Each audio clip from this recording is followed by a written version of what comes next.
the youngest of the grizzly siblings, made a decision that would change everything. He would find the North Pole. He had heard whispers of it from the wind, from the birds, from the stories passed down by wandering moose and migrating geese, a place where the snow never melted, where animals roamed free, and where humans were few and far between. A place untouched, a place of hope. But how does a young bear, barely old enough to fend for himself, find the North Pole? That question might have remained unanswered forever if not for a twist of fate, or perhaps destiny, if you believe in such things.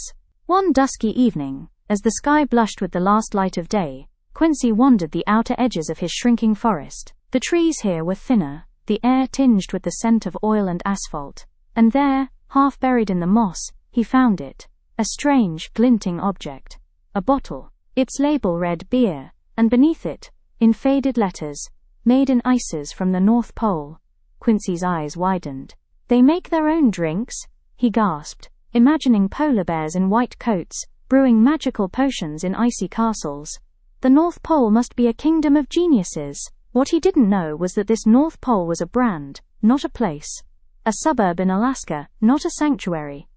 But to Quincy, it was a beacon. That night, he curled beneath a pine tree, the bottle clutched to his chest, like a treasure. He dreamed of the North Pole, of kind animals, endless fish, and skies that shimmered with dancing lights.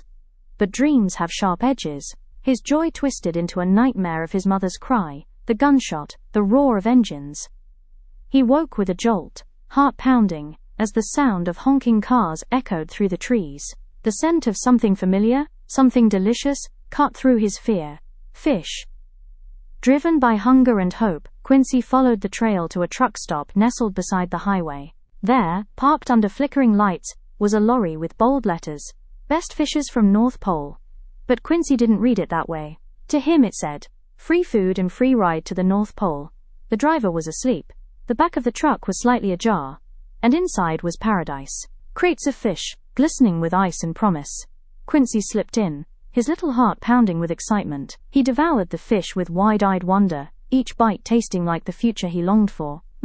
Life must be really sweet in the North Pole," he whispered, curling up in the corner of the truck, belly full, eyes heavy.